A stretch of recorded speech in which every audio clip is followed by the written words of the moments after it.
Allez. Ah, ça c'est tout. Take 4. Alors, on parlait du constellation. Oui, partie de. Donc, du coup, on part. Après la Seconde Guerre mondiale, donc, du coup, années 50, etc. Non, c'est pas celui-là. Celui-là, c'est de la merde. Voilà, du coup, celui-là, constellation. C'est. Du coup, le fabricant, le constructeur, c'est Lockheed. Lockheed, c'est des Américains. Ils ont fait la constellation, vraiment. Je vous explique, en gros. Lockheed. Lockheed.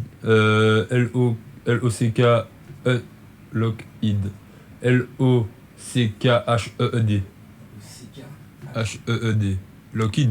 Ok. Martin. Maman. Constellation. Le super constellation. Plus pour France 3, vas-y. Ah non. Obtenez une vue d'ensemble de vos projets en temps réel. Ta gueule. Pardon. Désolé, madame, mais ta bouche. Allez, ta gueule. Pas pour vous, madame, mais votre gueule quand même. Voilà. Donc, du coup, première constellation. Bon, alors, moi, je vous dis vite fait, déjà, d'entrée, voilà. L'avion, il est fuselé, il est en métal. Il a 4 moteurs. Je pense que là, les années 50, alors je vous donne historiquement parlant, les années 10, les moteurs étaient thermiques, donc du coup, moteur avec de l'essence, etc., sauf qu'ils n'avaient pas beaucoup de puissance. D'accord. En vrai, ça attirait que des tracteurs, ça attirait pas d'avions, quoi. Et la Seconde Guerre mondiale, les mecs, tu vois, on aime pas être clair, mais c'est grâce à ces ingénieurs quand même qu'on a trouvé qu'ils ont pu faire des moteurs extrêmement puissants. C'est eux qui ont fait les moteurs pour mettre les satellites en orbite, hein. Wow. Sauf qu'ils le savaient pas. C'est les Américains en allant récupérer du coup le matériel et les recherches, du coup ils ont continué, ils ont poussé, ils ont mis en orbite. Bref. Moment d'histoire un peu gênant. Oui, ben moment d'histoire un peu gênant. Vous pensez que les Américains ils ont tout inventé? On sait pas si on doit lui dire fuck you ou merci, quoi. C'est chaud. C'est un peu des deux. Ouais. C'est un peu des deux. Fuck you, merci.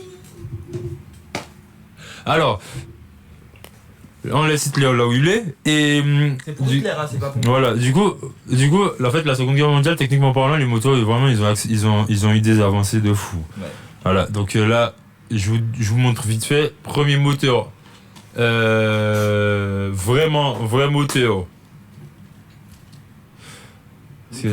Parce que là, c'est comme c'est des moteurs à hélice quand même. Hein. Bon, ça. Ouais. C'est à hélice, c'est ça. En plus de ça, c'est à étoile enculade. Bon, alors là, ce que vous voyez là, sa grand-mère. Ce que vous voyez là, c'est vraiment un des moteurs de constellation. Alors, moteur à hélice, ok, moteur thermique. C'est comme un moteur d'avion en 10 fois plus gros. Ouais. Ok, ça consomme beaucoup. Et du coup, il en faut beaucoup de moteurs pour pouvoir, en tout cas, propulser un avion. Il en faut combien? Ben là, il en faut 4. Wow. D'accord, donc. 4, mais attends, c'est gros comment? Ouais, c'est 4.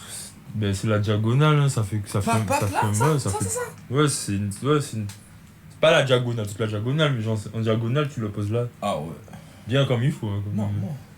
Ouais, bien comme il faut. Et ça, sans l'hélice. Il mesurait combien à peu près de constellation?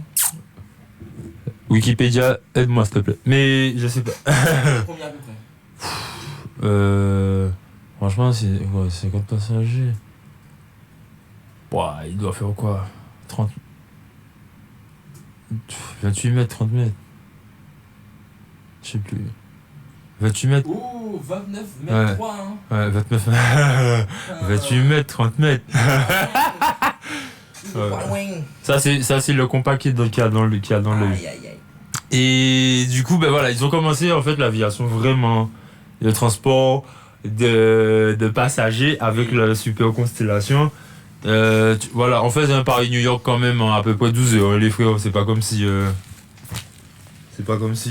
on le faisait en 3 heures. Mais voilà. On a commencé par là.